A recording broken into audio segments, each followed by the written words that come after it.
by the end of 2025, if we don't extend it or make it a permanent, it really would be a massive tax hike on small businesses.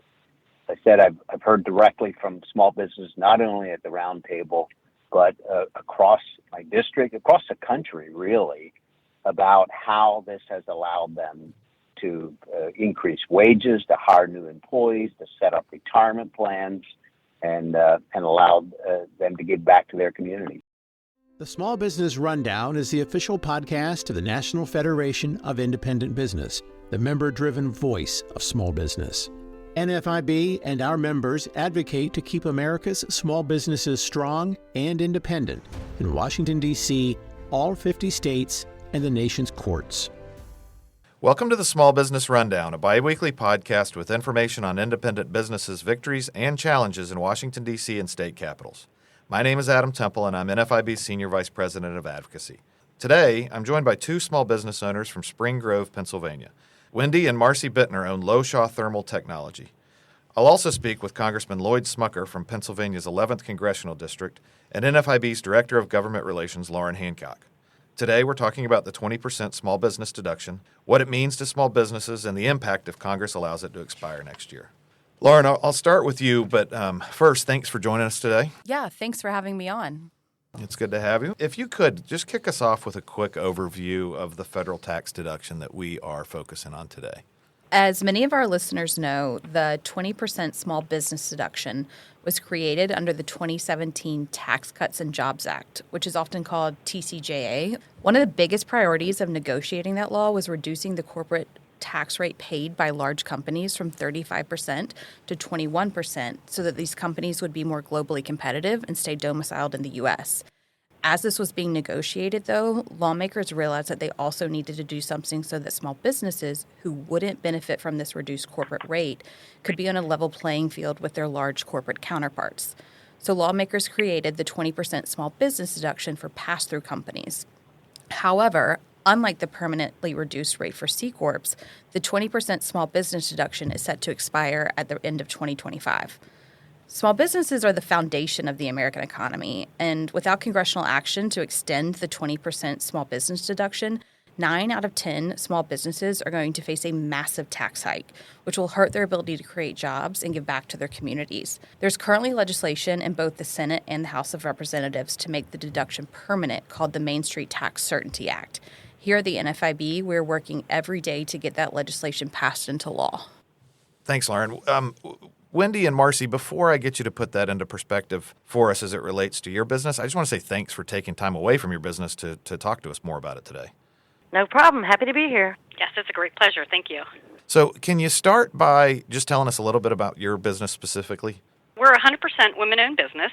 We service commercial industrial markets in south central Pennsylvania, and we have 3 employees in the field. Excellent. And the 20% small business deduction that Lauren just talked about, what does that allow you to do for your business? Well, and specifically for the last 7 years that it has been in place, we were able to buy a work van, brand new work van with air conditioning, a simple need that we just couldn't afford before. Mm-hmm. We've given employee bonuses, and we have 100% paid health care premiums for employees. We donate $500 yearly to a women's business network that supports women-owned businesses. And on the personal side, last Christmas, we were able to give gift bags of essential items to low-income seniors. And we also bought a 2-page ad in the school yearbook, all because of the savings we received from the 20% small business deduction. That's tremendous. And what kind of difficult choices are you going to have to be in a position to make for your business if the small business deduction expires and your taxes go up at the end of 25? I'm ringing the same bells as other small businesses, and what we do with our money and how we invest and give back to the community. So my question is, can the federal government afford small businesses to cut costs and slow down 20%? Because that's exactly what happens. You just can't tell us to work harder. We're already doing that. Mm-hmm. So before I go into the next question, anything else from on that as far as difficult choices? Well, we'll have to look at changing our tax structure because it'll be no longer beneficial. And that's another question, is the federal government aware of the cost and administrative nightmare this will create for them when 30 million businesses decide to change their tax structure? Yeah, good point. What would you tell other small businesses who are wondering how this affects them or if this affects them? Well, there isn't much you can really tell them that they're not already doing. They're either, cutting quality or labor or raising prices. Each in itself can be, a death of a small business, or combined can be the death of a small business. So the only thing that we can tell them is, again, looking at their tax structure. Mm-hmm. And as far as I know, you all went to a roundtable for the lead sponsor for the bill to make the small business deduction permanent. You went to a roundtable in his district a couple weeks ago to talk about this specifically. Can you just tell me a little bit more about that? Well, we basically wanted to give them the human side of small businesses. We've all seen requests for donations from your community, your church, or your school. Mm-hmm. But have you ever looked at the names on those sponsorship banners? It's us. It's small businesses.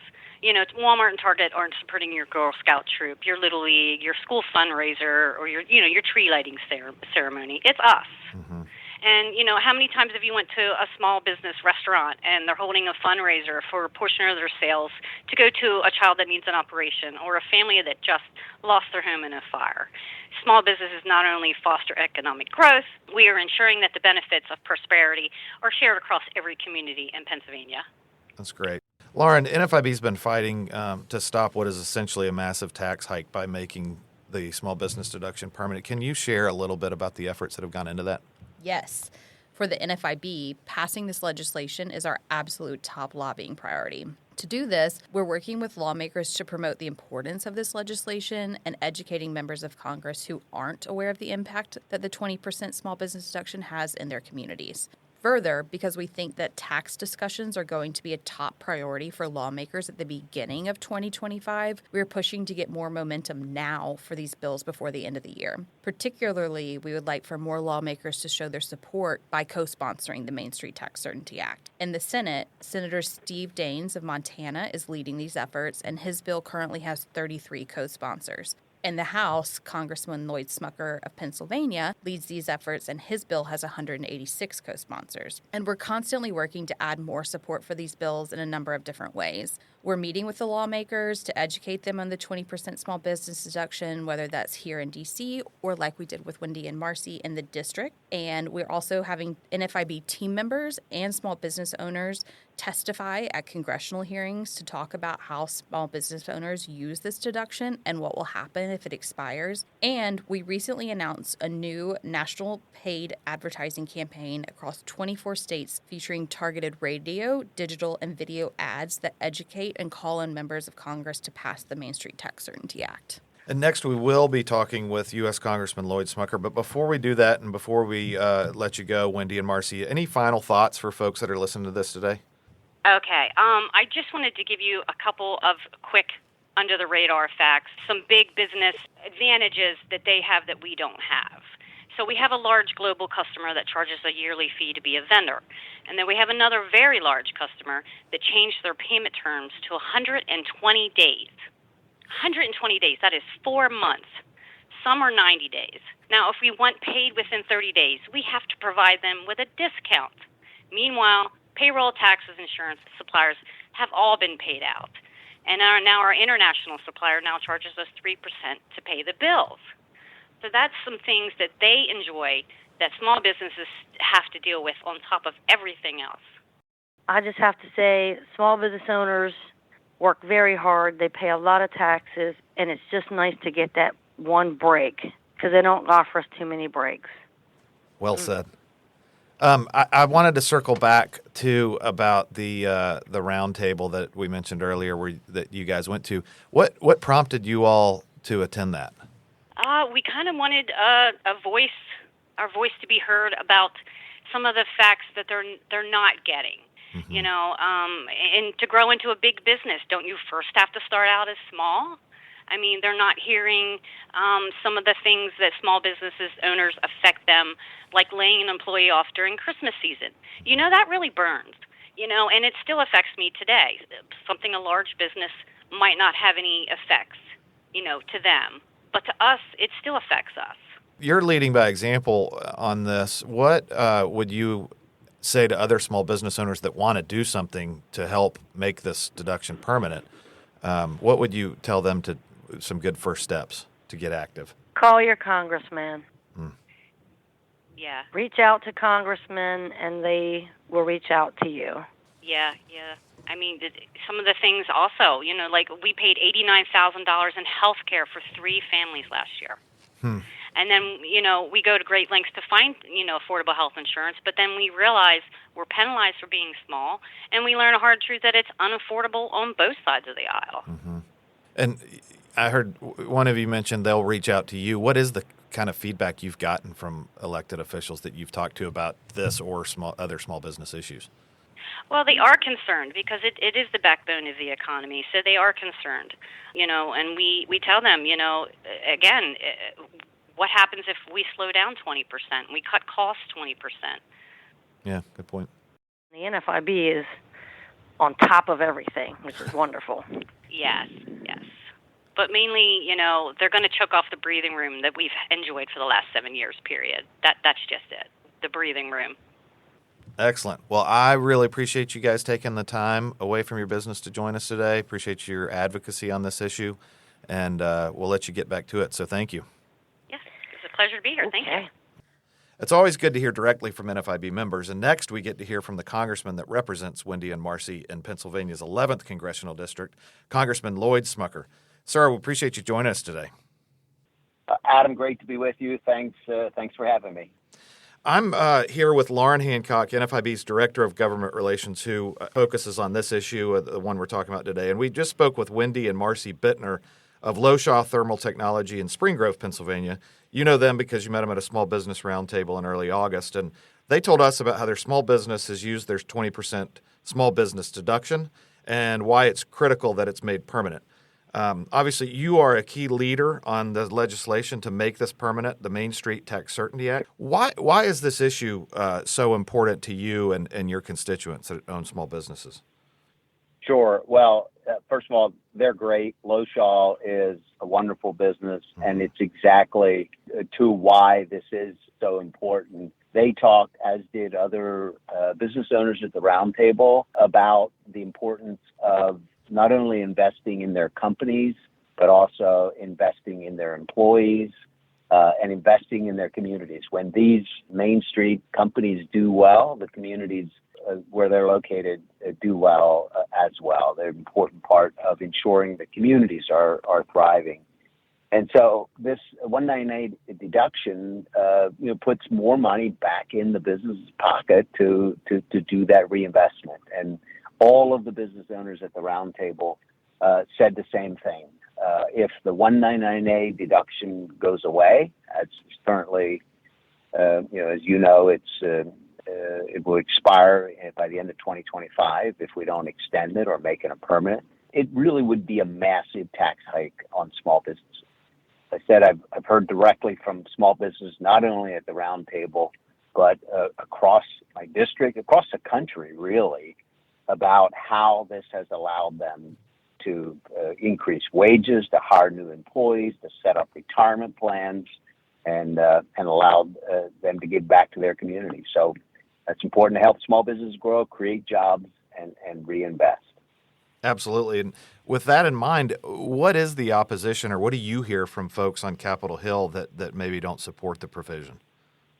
So this is a bill that is part of this broader package of provisions, essentially the individual provisions and the small business provisions passed through organizations that will expire next year from the Tax Cuts and Jobs Act. And, initially, the Tax Cuts and Jobs Act was passed with, I think entirely, if not almost entirely, entirely just Republican support. In fact, that's one of the reasons, Adam, we couldn't make this permanent in the first place. We didn't have the support of Democrats, so we had to use this Budget Reconciliation Act, which is a provision that allows us to do it with only 50 votes in the Senate rather than 60, but then has all of these requirements about scoring. And so anyway, the point was, there were people who were opposed to the Tax Cuts and Jobs Act from the very beginning. Many of those individuals are still opposed to it now. There's this narrative, the Tax Cuts and Jobs Act was only to help corporations and the wealthy, and did not benefit individual middle-income Americans. That narrative is completely false. But that is, one of the things that we keep hearing, the reasons we keep hearing that people are opposed to extending this. But, I do think, despite some potential opposition here, I think we get this done because I think people do want to support the small businesses in their community. They understand the importance of the small businesses. And so I'm pretty optimistic, actually, that we're able to get this done next year, either extend it or make it permanent. That's great to hear. What, as far as the bill itself, what's the current status where it sits in Congress now? Yeah, so it's under consideration in the Ways and Means Committee. We've been gathering co-sponsors. We have nearly 200 now co-sponsors in the House of Representatives. So almost half of the House of Representatives has co-sponsored it, and we're taking this out to the country through the Ways and Means tax teams. I lead the team that is specifically focused on this. So we had that roundtable. We have others planned. We've also had roundtables in Washington, D.C., just to continue to drive awareness of the benefits and of what would happen if we do not extend it. And for small business owners that are thinking, I need this, I need it to be permanent, or I need to be able to plan for the future, what can they do to help push this along? Sure, that's a really great question. And I can just say that as a member of Congress, it is always useful to hear directly from constituents about how policies impact them. It's helpful to even invite your member of Congress out to your place of business. I say show and tell still works because, as a member of Congress, you get out throughout the district, but, that's then you have a real experience with business owners, and you remember that. And so when you hear directly from constituents, the members of Congress listen. And so share your stories with your member of Congress. Ask your member whether he supports extension of 199A. Bring them to your business. Talk to them about how you reinvest the savings, the tax savings, because of 199A. All of that is really, really important to do. It's a great message. I know that you are a busy person and need to go in just a second, and we'll let you go. But before we do that, is there anything else you'd like to share with small business owners that are listening? I think every small businesses really are the lifeblood of our economy. They create over 90% of all the jobs. And so, I think we're all fortunate to live in a country where small business owners can innovate, can invest, and can reap the rewards. And I just want every small business owner to know that we're grateful for what they're doing in their communities. We're going to continue to stand with them and support them in every way we can. And we're always there. If anyone has ideas or suggestions, they can give us a call. Excellent. Well, like I said, I know you've got things to do, so we really appreciate your time today, and even more so, we appreciate your leadership on this issue. So thanks for joining us today. Thanks for having me. All right. Stay safe out there. All right. Thank you. Bye-bye. Right, bye. Lauren, before we go, is there anything else you'd like to add? I would say that it's critical for small business owners listening today to be aware of the 20% small business deduction, especially what it means for them if it expires, and why that isn't fair when corporations who will still benefit from the reduced rate. From a policymaking perspective, when we hear lawmakers say the deduction is too costly, which is what Congressman Smucker was referring to when he referenced the bill score, or that small businesses aren't using the deduction to grow their business, it's just really infuriating. First, for small business owners, the money that we're talking about is your money to begin with. It's not the government's. If lawmakers are pushing back that the deduction is too costly, what they're really saying is that small businesses should be shouldering the burden of the federal government's overspending more than a large company. Second, too often lawmakers are overlooking the impact of the deduction because they don't know what it's like to sign the front and back of a paycheck. When I talk to our members, I consistently hear how not having that increased tax burden allows them to do this and this and this, whether that's hire more employees and expand their operations and support other local businesses, or give raises and purchase new equipment and sponsor the local Little League team. The small business deduction is about allowing small businesses to keep their own money and use it to grow year after year. I would encourage all of our listeners to talk to their CPA and look at line 13 on their Form 1040 to see what this deduction means for their business so that they can then tell their members of Congress the impact that it's having on their communities. And Lauren, you were in Pennsylvania for Representative Smucker's roundtable and met Marci and Wendy. They had a pretty good line that they didn't drop on the show today, but you picked up at the roundtable. What was that? It was a great line. They said that having to pay taxes like this is like having 2 employees on the payroll who never show up to work but always get paid. Something I'm sure a lot of listeners, especially small business owners, can relate to. If you haven't already, please take 30 seconds to sign NFIB's petition to make the small business deduction permanent. You can find that at smallbusinessdeduction.com. Our next episode premieres on Thursday, October 3rd, and if there's anything you'd like us to cover on that podcast, send us an email at podcast@nfib.org. And now I want to thank you, the listeners, for joining us on today's Small Business Rundown. We'll be back every 2 weeks bringing you news and analysis from Washington, D.C. and state capitals so that you, whether you're a small business owner or a supporter of one, can continue to blaze a trail. The Small Business Rundown is brought to you by NFIB, the voice of small business. You can find us at nfib.com and on Twitter, Facebook, Instagram, and LinkedIn.